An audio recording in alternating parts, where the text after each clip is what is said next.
Buenas noches, amigos y amigas, ¿qué tal? Bienvenidos y bienvenidas. Gracias por estar en sintonía de Gente Ve Opiniones. Esta noche vamos a hablar de un tema más que interesante. Vamos a hablar de los 500 años que se conmemoran de la Reforma Protestante. Sí, de eso vamos a hablar y por eso tenemos dos buenos amigos esta noche. Están conmigo el pastor Óscar Armando Durán, director nacional de la Universidad Global de las Asambleas de Dios. Bienvenido. Muchas gracias. Gracias por recibirnos. Y también está Pablo González, secretario general de Sociedad Bíblica. Bienvenido. También es un placer estar con ustedes. ¿Ambos son pastores? Ambos. Perfecto.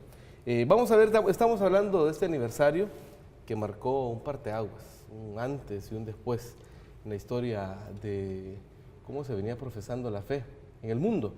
Por eso tenemos una nota, eso fue hace 500 años, la Reforma Protestante que impulsó Martín Lutero en Alemania. Eso fue un 31 de octubre de 1517. Y pues es una reforma que se ha mantenido y que ha dado pie a un sinfín de cambios en la historia.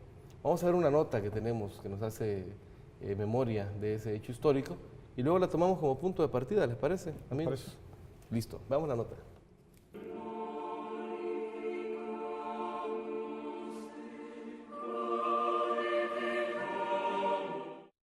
Este 31 de octubre se conmemora internacionalmente 500 años de la Reforma Protestante.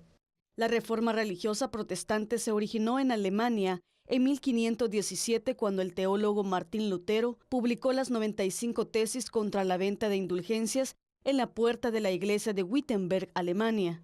La Reforma Protestante se refiere a una serie de movimientos religiosos que cuestionaban abiertamente los dogmas de la Iglesia Católica y la autoridad del Papa en el continente europeo durante el siglo XVI. La Reforma Protestante dependió del apoyo de diversos religiosos, pensadores y políticos europeos que buscaron provocar un cambio profundo y generalizado en los usos y costumbres de la Iglesia Católica. Desde el movimiento luterano en Alemania, la Reforma Protestante se extendió rápidamente por toda Europa, principalmente en Suiza, Inglaterra y Hungría. Actualmente, la libertad religiosa sobre la que se asienta la Reforma Protestante hace que coexistan diversas instituciones religiosas en el mundo. Bueno, ahí teníamos esta nota que nos había preparado Merlin Vélez, que nos da cuenta justamente de ese hecho histórico. Vamos a ver, Pastor Durán, ¿qué significó este hecho histórico? Bueno, primero hecho por Martín Lutero, bueno, y una serie de intelectuales de la época. Es correcto. Su servidor ha estado como decano en la Universidad Cristiana de las Asambleas de Dios 8 años y hoy representando esta otra universidad. Entonces, explico esto como respondiendo un poquito a su pregunta. ¿Qué significó desarrollo? De hecho, la Iglesia Evangélica hoy día no es lo mismo de hace 50, 60 años en nuestro querido El Salvador. Hace 50, 60 años se pensaba, el pensamiento común era que el ser evangélico era como ser una persona que no sabía leer ni escribir, un poco, no sé, ni de segunda, sino de tercera clase, pero a partir de la Reforma y justo por esta iniciativa de este teólogo alemán, porque él era un monje agustino, Martín Lutero, un hombre estudiado, un hombre que no presentó una tesis, sino 95 tesis, viene la Iglesia en un desarrollo continuo, ¿verdad? A la par de la Reforma y de estas 95 tesis de Martín, casi coincide la imprenta. Entonces, uno de los efectos lindos, uno de los efectos muy especiales para el pueblo evangélico, para El Salvador, es que la Biblia fue accesible a todo el pueblo también. Precisamente aquí está con nosotros el hermano Pablo González, que es el secretario general de la Sociedad Bíblica en El Salvador. Y bueno, Sociedad Bíblica es una institución que no es para determinada religión, sino el propósito de Sociedad Bíblica es poner en la mano de toda persona, de todo salvadoreño, independientemente de su creencia, una Biblia. Así es que, ¿qué significó para nosotros esta reforma? Desarrollo. Claro, desarrollo obliga a organización, obliga a institucionalización, de manera que hoy día, fruto de eso, la Iglesia Evangélica Salvadoreña es grande, es fuerte. De hecho, no sé si usted lo sabe, pero el pueblo evangélico en El Salvador ya hoy anda por el 52% de todo el pueblo de El Salvador. Y no es lo importante el número, sino que nosotros creemos que cuando una persona lee la Biblia y cambia su actitud de vida a través de seguir estas instrucciones, porque la Biblia es como un manual, la gente lo ve como un libro religioso, pero la influencia no es solo religiosa, es en todos los ámbitos de toda cultura y de todo país. Entonces una persona cuando cambia su manera de vivir, cambia su actitud de la vida, se vuelve propositivo, deja el negativismo, es una persona que ofrece soluciones, no que está señalando defectos, y va para adelante. Así es que, en resumen, yo eso le diría. Académicamente, la reforma significó desarrollo. Listo. Perdón, Pastor González, la misma pregunta. ¿Qué significó en ese momento y qué significa para nuestras sociedades Yo voy a esta darle reforma? un enfoque diferente. En ese momento significó división. Porque el intento de Martín Lutero no fue destruir la iglesia, sino reformarla. Las autoridades de su tiempo, su reacción fue no dialogar, sino que expulsarlo de la iglesia. Y él lloraba y se lamentaba, decía, yo nunca quise salir de la iglesia. Y él decía, yo sigo siendo católico, aunque me hayan expulsado, porque su idea era reformar. Pero al final el resultado fue una división. Los que creían en el pensamiento de Lutero y pensaban que era algo que de verdad valía la pena seguir, decidieron formar un nuevo grupo, que fue lo que se llamó protestantes, con el total rechazo de parte de la autoridad de Roma de su época, porque entonces eso rompía ese poder monolítico que ellos tenían en el ambiente social, religioso, político, militar, y entonces ahora tenían un nuevo grupo al que ellos veían como enemigos, pero que en realidad no eran enemigos. Y no fue el primer grupo que se levantó en tratar de hacer algo, sino que allí tuvieron la bendición, como señaló el hermano Oscar, de tener la imprenta que facilitó por medio de volantes divulgar las ideas por toda Europa. Un periodista fue el que vio las tesis en la catedral, las copió y las divulgó. Luego, 500 años ahora, ¿qué significa para nosotros? Libertad. Libertad, porque a diferencia de la iglesia tradicional, en nuestras iglesias se nos permite leer la Biblia por nosotros mismos, se nos permite tener opinión, se nos permite inclusive cuestionar, sin necesidad de llegar a la expulsión de la iglesia. Son temas difíciles porque tienen que ver con la autoridad. Entonces, el movimiento de Lutero dice, la única autoridad para nosotros es la Biblia. La Iglesia de Roma dice, no, la autoridad también la tiene lo que dice el Papa. La jerarquía. La autoridad también es, la tradición tiene el mismo valor que lo que dice las Escrituras. Y es donde Lutero dice, no es posible. No podemos ponerlo al mismo nivel. Y luego, pues, la venta de indulgencias, lo que él llamó, con respeto lo digo, repitiendo nada más, la corrupción dentro de la iglesia, ¿verdad? Una especie de negocio de la fe. El afán por el dinero, que los clérigos tenían demasiadas riquezas habiendo hecho votos de pobreza. Y luego él usaba una frase, decía, si es cierto que el Papa puede sacar a alguien del purgatorio, ¿por qué no lo hace gratis? Porque hay que pagar. Era el negocio de un puesto allá en el cielo. Nosotros estamos viéndolo a la luz de 500 años de historia, ¿verdad? Eso hay que en tenerlo su momento posiblemente nosotros estuviéramos apoyando a la iglesia, posiblemente estuviéramos apoyando a los reformadores, pero no había oportunidad en la gente de tomar juicio hasta que Lutero traduce la Biblia al alemán y los alemanes comienzan a leer y dice, Lutero tiene razón. Entonces, esa libertad se traslada a nuestra época y la gente ahora puede leer la Biblia y decir, la iglesia tiene razón o la iglesia no tiene razón.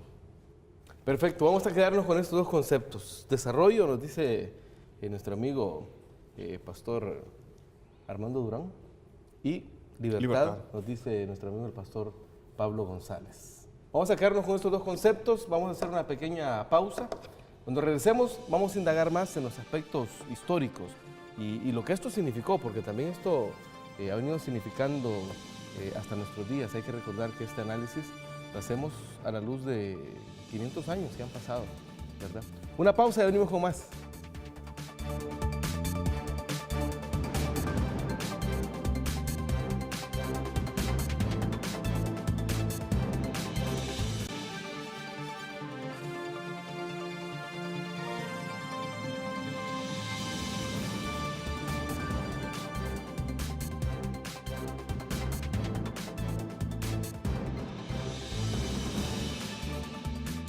Bueno, seguimos conversando esta noche sobre la reforma que promovió Martín Lutero hace 500 años.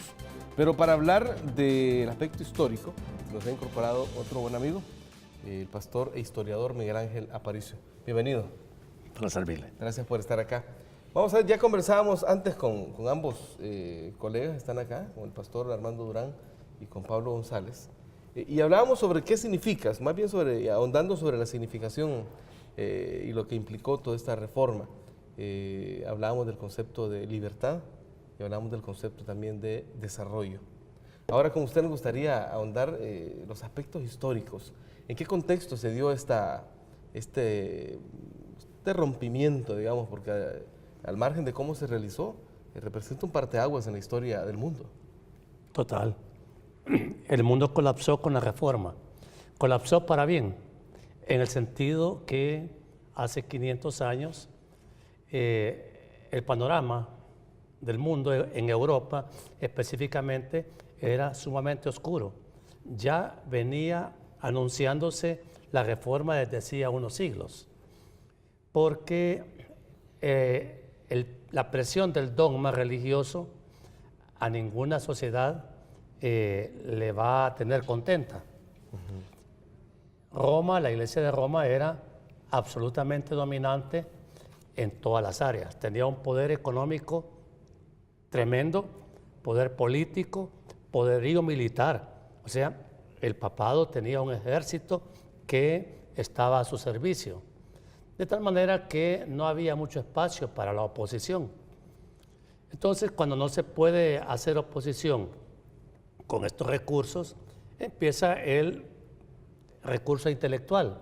El Renacimiento, que fue previo a la Reforma, empezó a desafiar las ideas y los dogmas de la Iglesia católica, pero el poderío de Roma era imponente. Implacable. No admitía oposición y simplemente el que no creía o no quería compartir las enseñanzas que Roma daba, se le calificaba como hereje y la sentencia era la muerte.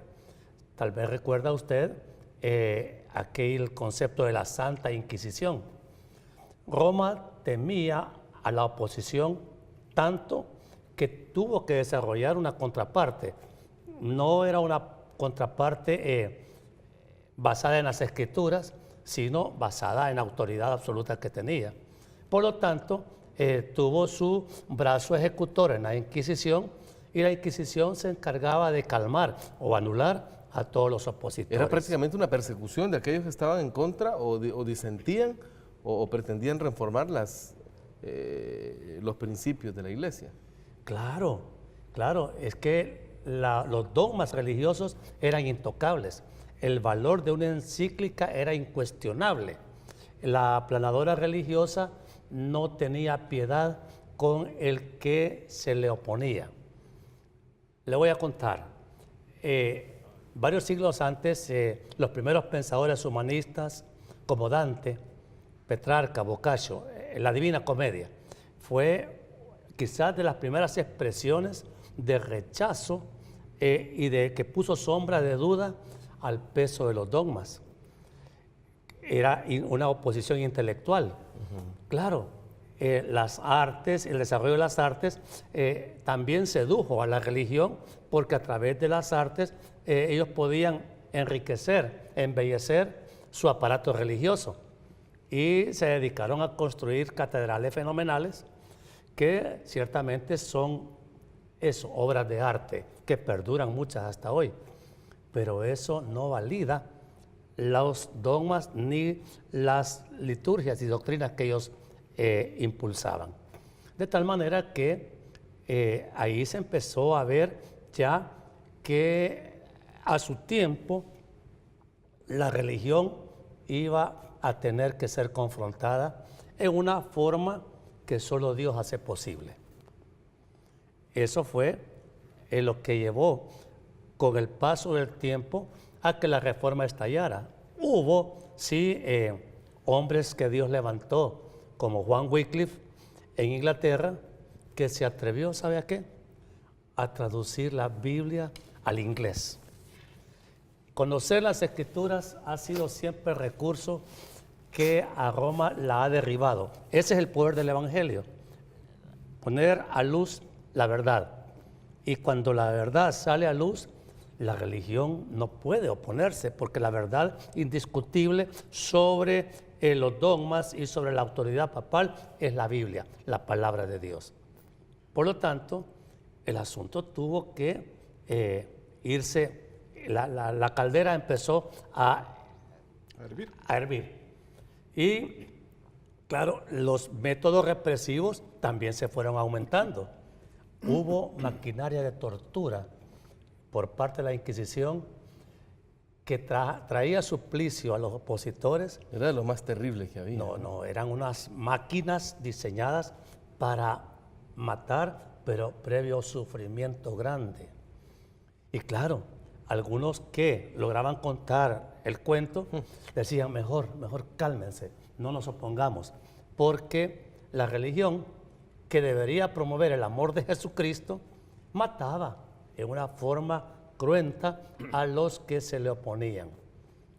Y hubo hombres como Juan Hus, un siglo antes de Lutero, que fue enfrentado en una dieta en Bohemia, la actual República Checa. Y el rey de Bohemia le había ofrecido a él salvoconducto. O sea, le dijo, no te van a matar, aunque estén aquí los cardenales y los representantes de la Iglesia de Roma, nosotros garantizamos tu vida. Integridad. No fue cierto. A Juan Hus de la dieta que estaba convocado, lo sacaron a quemarlo en una hoguera que ya tenían preparada. Así es de poderosa la religión. Y claro, ellos decían, estamos matando a un hereje. Pero ese hereje, Juan Hus, fue célebre porque al momento que le estaban colocando el fuego en la hoguera, fue capaz de alabar a Dios, cantarle a Dios, y murió realmente en medio de una alabanza a Dios. Y la gente se quedaba impactada, porque el martirio de los hombres de Dios siempre causan impacto entre sus enemigos. Al igual que los primeros cristianos con el Imperio Romano, cuya sangre derramaron con tanta abundancia, esa sangre en los circos romanos se quedaban espantados los espectadores cuando decían... ¿y claro, cómo? que era uno de los objetivos, en el sentido de que era, digo, lo interpreto así, una especie de terrorismo, es decir, al que se meta en andar haciendo cosas como las que estos han hecho, le va a pasar lo mismo. Exacto. Pero el efecto muchas veces es al contrario. Totalmente es un al boomerang. contrario. En la iglesia primitiva, la sangre de tanto mártir lo que hizo es que la iglesia creciera con verdaderos creyentes, con creyentes comprometidos con el Evangelio de Jesucristo. Igual fue la muerte de Juan Hus ya en 1400, que impactó su muerte y la forma como él testificó de Jesucristo antes de morir. Esa era semilla que quedó ya plantada para que muy pronto, 100 años después, la reforma estallara en Alemania, cuando Lutero fue tocado por el poder de la palabra de Dios. Cuando leyó en el Nuevo Testamento, mas el justo por la fe vivirá. Parecen tan simples esas palabras, pero esa fue la chispa que desató todo ese incendio que hasta la fecha nos ha marcado con consecuencias a la iglesia hoy. Y comparte usted los conceptos que ellos interpretan en el sentido de que la reforma trajo desarrollo y libertad a la feligresía? Fíjese que no solo a la feligresía, sino que a toda la sociedad. Es que la reforma, claro que la pauta más importante es la espiritual, Claro. pero el Evangelio tiene consecuencias también en otras áreas de la Tiene vida. implicaciones a todo nivel. A todo nivel. Entonces, los conceptos de economía cambiaron y han ido mejorando, madurando con el paso del tiempo. Quizás últimamente se han vuelto muy avariciosos, ¿verdad?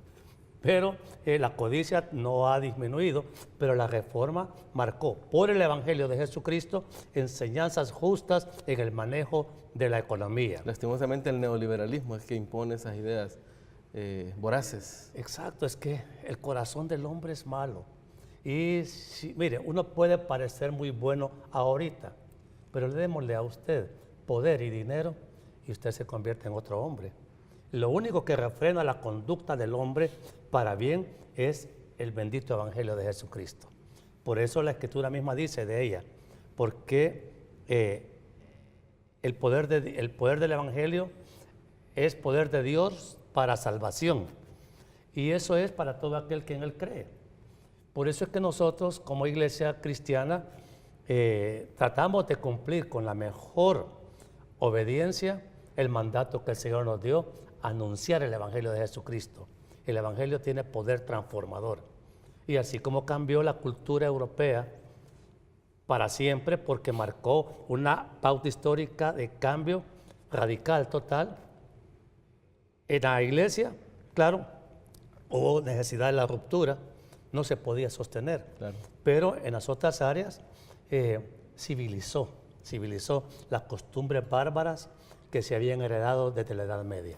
Listo. Ahora, este 31 de octubre se cumple, mejor dicho, 4 años del decreto legislativo 514 que declara el 31 de octubre Día Nacional de la Iglesia Evangélica Salvadoreña.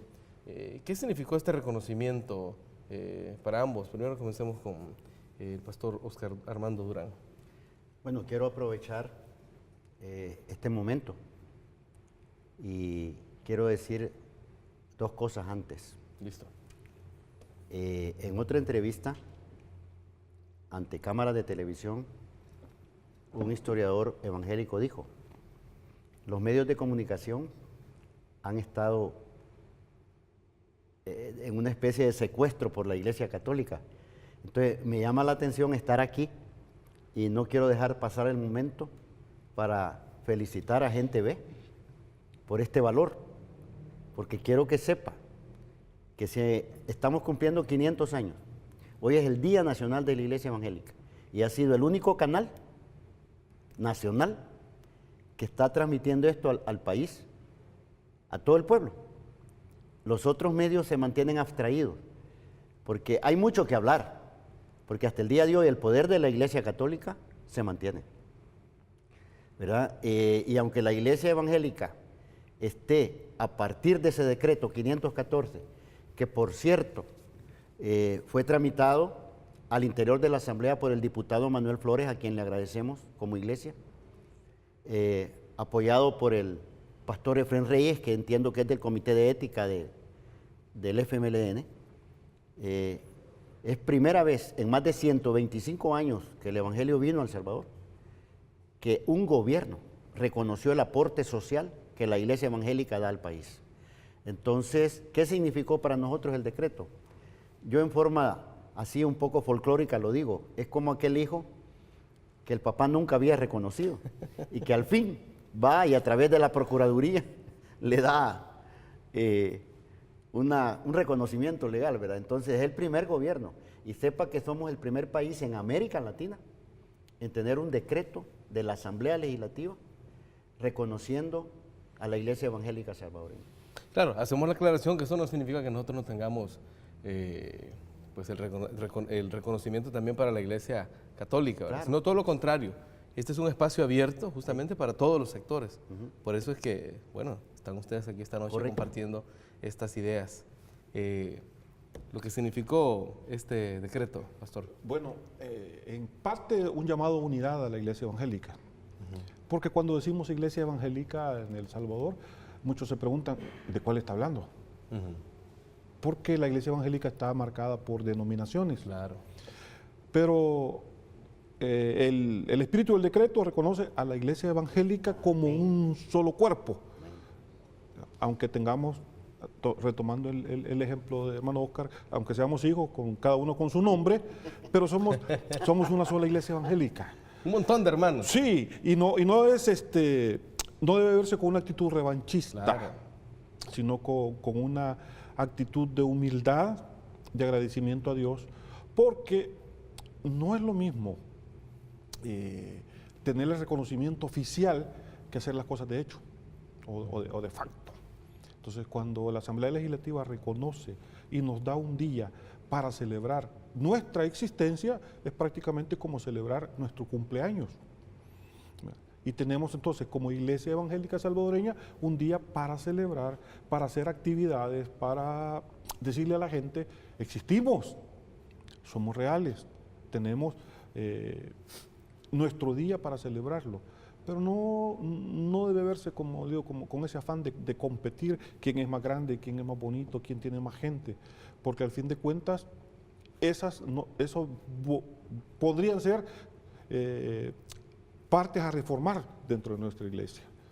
Lo importante es que tenemos la oportunidad de compartir el Evangelio de las personas. Le voy a dar una experiencia bonita que tuve visitando Cuba, en tiempos que todavía don Fidel Castro estaba vivo, promoviendo una actividad que nos permitiera llevar Biblias al pueblo cubano. Estábamos reunidos los colegas míos de toda América y nos dieron la oportunidad de entrevistarnos con la ministra de Asuntos Religiosos.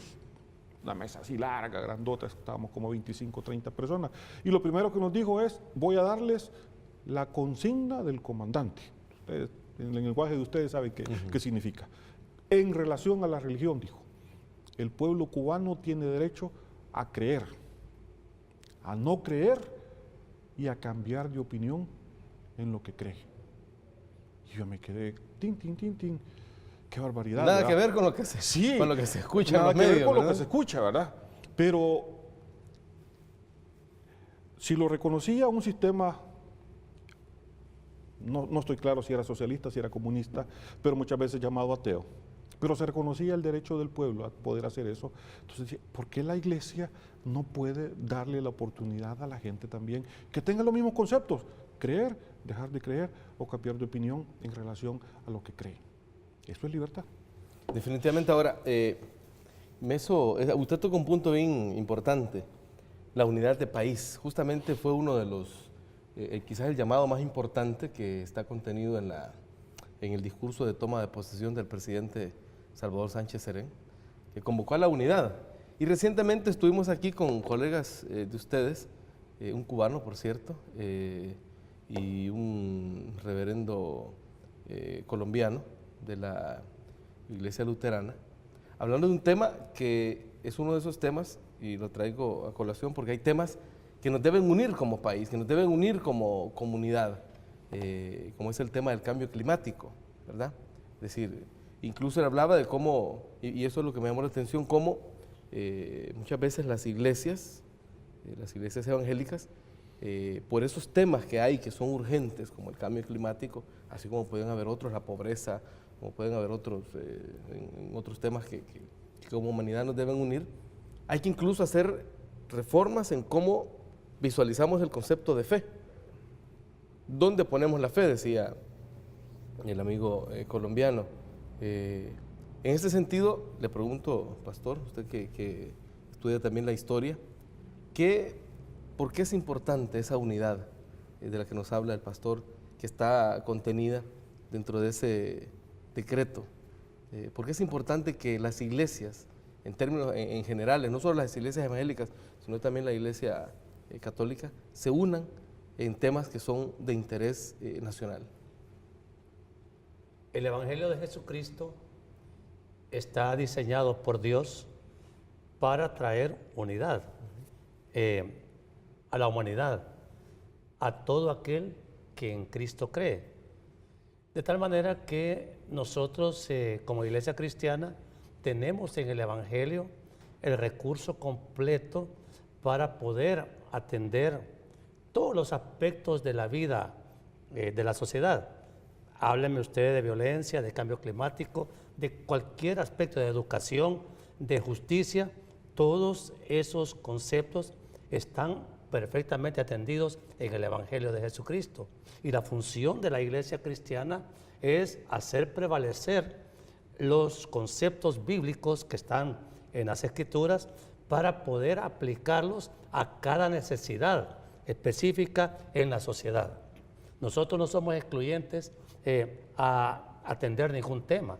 Al contrario, si no conocemos mucho sobre un tema, tenemos que estudiarlo y ofrecer soluciones por medio de las Escrituras. Ese es el trabajo nuestro. Nosotros somos un cuerpo espiritual que nos regimos por la palabra de Dios y aún más las soluciones que el hombre no puede aplicar a sus problemas sociales, Dios sí los tiene y el consejo es por la palabra de Dios. Cosa que eso es fe, aplicar lo que la Biblia nos instruye sobre cualquier tema y ofrecer el consejo bíblico a la sociedad. Y va a funcionar. Para el caso del cambio climático, si Dios nos mandó a cuidar la creación, de hecho, por principio le dio señorío al hombre sobre la creación. O sea que el cuidado de la naturaleza es responsabilidad nuestra.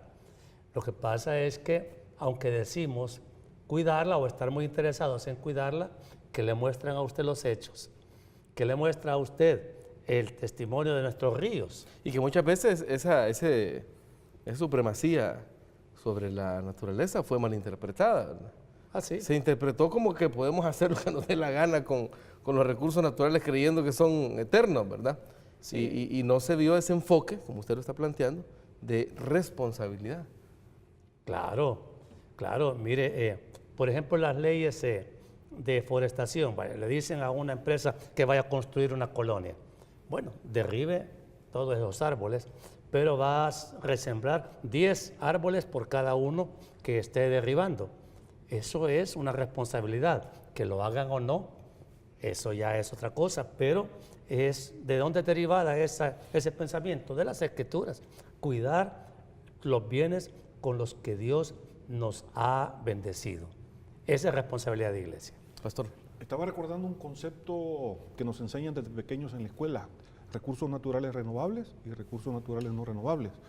Pero lo que no nos cae el 20 a todos es que no es algo automático. Los recursos naturales renovables hay que renovarlos. Hay que renovarlos, sí. Pero los usamos como si fueran inagotables. Y esperamos que al dejar el suelo arrasado, ahí nazca algo. Es imposible. Entonces también tiene que haber un cambio en la educación. Y la iglesia tiene una respuesta también para la educación. Tenemos una cantidad de colegios y con un objetivo diferente en la educación. Un enfoque cristiano. Sí, con un enfoque cristiano, de manera que los niños que se someten a ese proceso educativo aprenden a cuidar la creación desde el punto de vista como Dios nos ha dicho, respeto, buen uso, regeneración, reciclaje, porque nosotros tenemos que hacer nuestra parte y esperamos que las cosas las haga solamente Dios y es imposible. Sí, hay que ir más allá de la oración y tomar acción, ¿verdad? Nosotros. Sí, definitivamente. Adelante. Sí, yo quería Pastor decir Durán. algo. Cuando se habla de la reforma y el tema que estamos tocando, casi siempre el enfoque es religioso. Pero ya lo aclaró el pastor Miguel Ángel Aparicio. El impacto fue global. Y lo ratificó el pastor Pablo. Y académicamente está probado. El impacto es integral. Y le voy a contar, en tiempos del presidente Funes, expresidente Funes, su servidor estaba en una universidad trabajando y nos llamaron. Y la pregunta era, ¿qué hacer para frenar la violencia? Porque esto no es nuevo. Claro. ¿Verdad? Estamos hablando del aporte de la iglesia al país. Lo que pasa es que hoy nos quieren hacer creer que es nuevo y nos Exacto. quieren decir que Pero fíjese, ya pasaron 7 años que en esa mesa con él le dijimos, a partir de... Usted tuviese idea del aporte en educación que el Evangelio ha dado al país. ¿Ha oído usted hablar de los liceos cristianos, Juan Bueno? Sí. En tiempos de la guerra, cuando las escuelas fueron destruidas, por cualquier causa que haya sido, los liceos cristianos, Juan Bueno, sostuvieron la educación en el país. Y usted debe saber que los liceos no le representan costo al gobierno, porque son colegios privados, sostenidos por la iglesia. Entonces, hay aporte, y hoy hay 2 universidades, ¿verdad? Grandes. Lo que quiero decir que se le dijo en esa mesa al señor presidente, la solución a este problema de violencia desde una perspectiva cristiana son las nuevas generaciones. Esta generación ya está corrompida, no es que no tiene esperanza. Entonces, pero usted ve que, porque cuando uno pide un consejo, supuestamente es para tomarlo en cuenta. Claro. Yo, por ejemplo, no entiendo por qué nuestros gobiernos no tienen consejos de asesores de rectores de universidades o de pastores de honorabilidad reconocida, gente seria, o hacen reuniones como un show. ¿Vea? El problema es que la palabra, ¿vea?, tiene, por ejemplo, el principio de transparencia. Es parte la respuesta de lo que usted le preguntó a él. ¿Por qué la unidad? Porque no nos podemos unir con alguien que solo hace algo mediático. Porque las soluciones de nuestro país no son mediáticas. No, para nada. Entonces, al señor presidente en aquel tiempo se le dijo, empiecen a cuidar desde ahorita a la generación que está en parvularia. No se ha hecho nada. Ahora, es importante cómo el Consejo Nacional de Seguridad y Convivencia ha convocado a mucha gente, y entiendo que están todas las denominaciones de las iglesias integrados, ¿verdad? Hay representación. Dos representantes de iglesia. Sin embargo, nosotros como Sociedad Bíblica hemos pedido ser escuchados porque tenemos un programa para enseñanza de valores a los niños y no nos han abierto la puerta. Sí, ese es el problema. Porque creemos que la escalera va así. El niño se educa, el joven se corrige, y ya los adultos como nosotros tienen que soportarnos, ya no hay nada que hacer.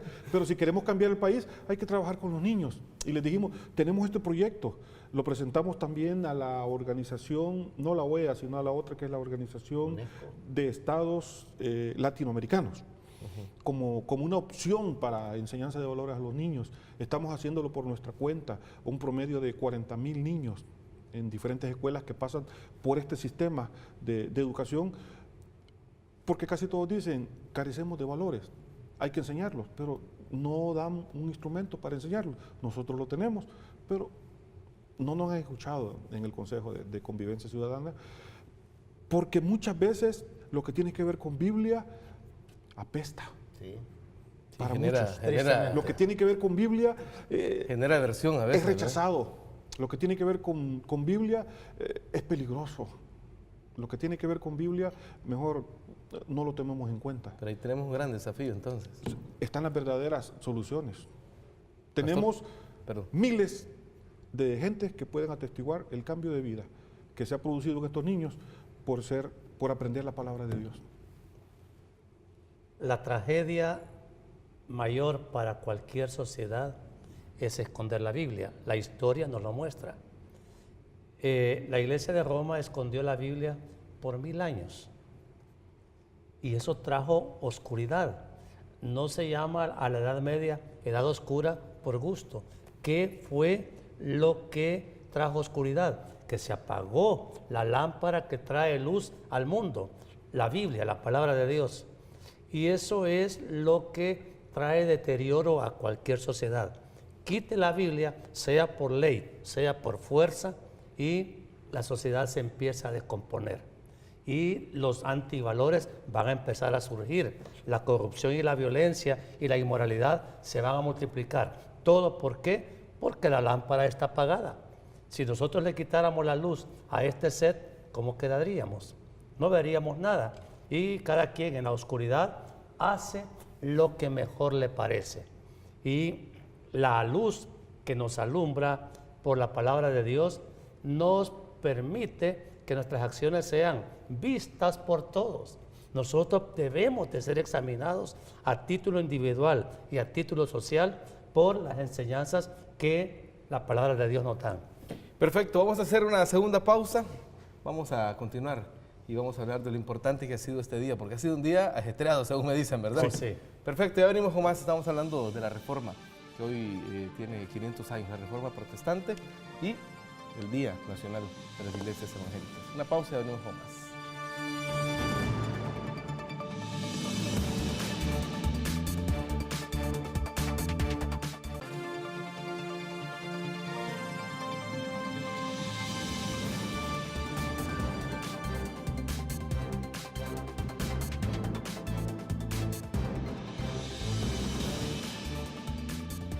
Bueno, gracias amigos y amigas por seguir en sintonía de Gente de Opiniones. Gracias por estar también conectados en Facebook Live. Vamos a ver, tengo una inquietud. A juicio de ustedes, y esa pregunta va para los tres. Sé que ha sido una actividad ajetreada todo este día, pero ¿cómo debe ser vista? A la luz de 500 años que han pasado, ¿cómo debe ser vista en la actualidad esta reforma? Breve porque tenemos poco tiempo, pastor. Comencemos con usted. Bueno, la reforma marcó definitivamente no solo la separación de la Iglesia de Roma. Eso fue el principio. Quizás como consecuencia de la ruptura se sentaron también las bases teológicas que la nueva Iglesia debería de conocer, aprender y obedecer, que simplemente significa volver a las enseñanzas apostólicas, a lo que fue la iglesia primitiva. Volver al origen. Volver al origen. Y de ahí no nos tenemos que salir, porque el ejemplo apostólico lo tenemos muy claro en las Escrituras y la historia también nos muestra que en esos primeros años la iglesia sí obedeció el Evangelio y en esa obediencia lo difundió.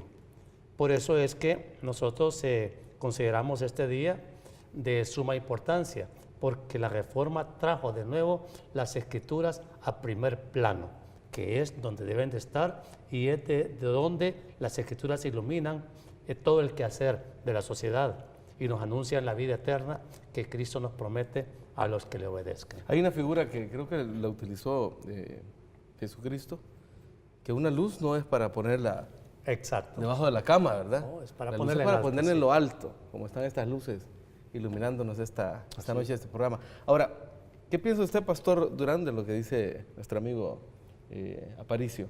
Bueno, Volver al origen, aprovechar el día para reflexionar sobre ese origen. Ese es un mensaje válido, pero yo voy a disentir con él. ¿Listo? Porque para mí la reforma la veo en dos matices.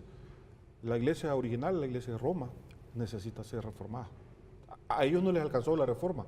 Surgió un nuevo grupo que decidimos vivir de otra manera, pero la reforma para ellos no les pegó. Poco a poco, por ejemplo, ahora Francisco como Papa dijo, me avergüenzo de que los sacramentos se cobre por administrarlos. Y yo voy a estar con el ojo pendiente sobre cada uno de los párrocos porque no quiero saber de nadie que cobre por administrar los sacramentos. Esos ya son aires de que la reforma continúa en la iglesia de Roma. Ahora, queremos hablar de la reforma de nuestra iglesia, la iglesia evangélica. Eso va a ser dentro de 100, 200 años que van a juzgar qué es lo que estábamos haciendo mal o qué es lo que estábamos haciendo bien. La reforma es un proceso continuo. Lo único que no cambia es el cambio, dice. Lo único que no cambia sí es el cambio, pero entonces cuando vemos qué debió significar este día, es reafirmar no solamente el regreso a las Escrituras, sino que todo lo que el resto de las 5 solas, ¿verdad?, que debemos devolver a las Escrituras, debemos devolver a la gracia, a la fe, a que Cristo es el único Salvador y solo a Dios la gloria. No solamente las Escrituras, porque los otros 4 los estamos olvidando. Listo. Pastor González. Durán. Bueno, Durán. yo soy Durán. Perdón, Pastor Durán. Sí, Pero- sí.